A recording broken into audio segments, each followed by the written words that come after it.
We are only weeks away from the announcement of the iPhone 15 and launch of iOS 17. And there's a lot of new features coming, so here are my top 10 features coming to iOS 17.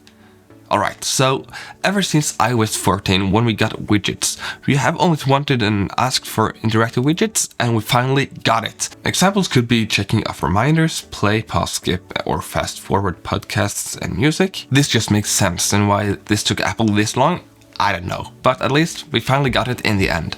And this next feature I'm probably the most excited about, and that is contact posters. The fact that you can change how you pop up on your friends' iPhones when you call is kinda cool. And of course, you can make contact posters of your friends and even those you know with an Android phone. And the way you make contact posters is similar to how you make the custom lock screens now. And they will also show up on calls from other apps as well. And if you're a parent or have a loved one, this next feature is great. Check-in lets you notify your friends and loved ones when you have arrived at your destination safely. If you are delayed, you can update the time when you arrive, and should anything happen, your friends and family will be notified and will be able to see your current location and the route you took, as well as your battery status and cellular connection. I think this is a great feature for women walking alone at night or parents who are afraid of their kids getting kidnapped.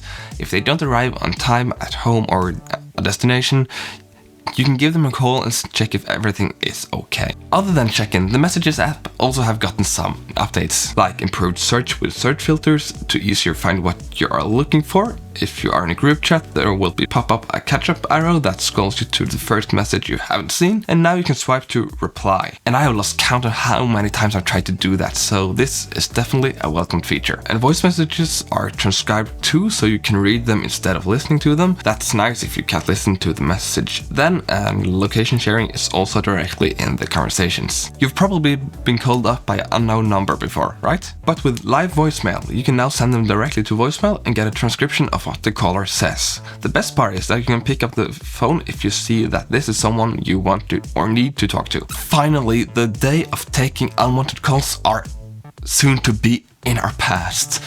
And FaceTime also got some voicemail-like features. If you call someone and they don't pick up, you can now record a message with FaceTime.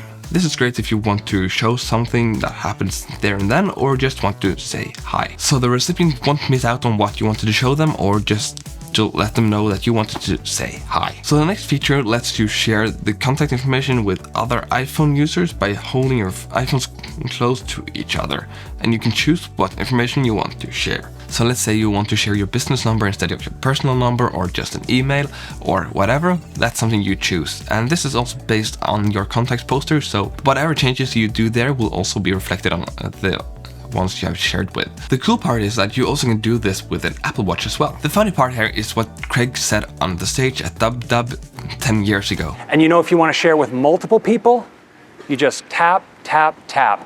No need to wander around the room bumping your phone with others. I guess that's not valid anymore, especially when you can do the same when airdropping stuff to people. And you can now leave the airdrop range before the transfer is done, and it will continue on Wi-Fi or cellular to finish the transfer.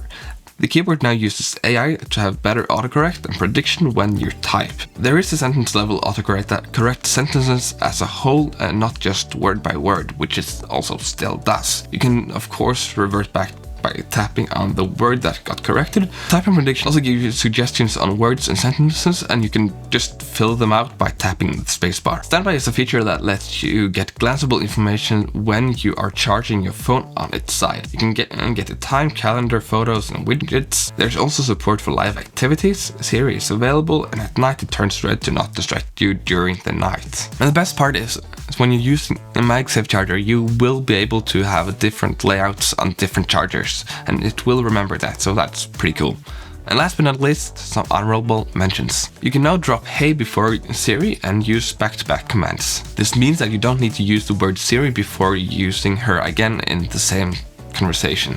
Apple Maps now supports offline maps, definitely a welcome change. There is a lot of new features coming to iOS 17, but it seems like a lot of them is built upon already existing features, and that means it also will work with only iPhones for the most part. And hopefully there are some under the hood performance increases and bug fixes and stability improvements as well.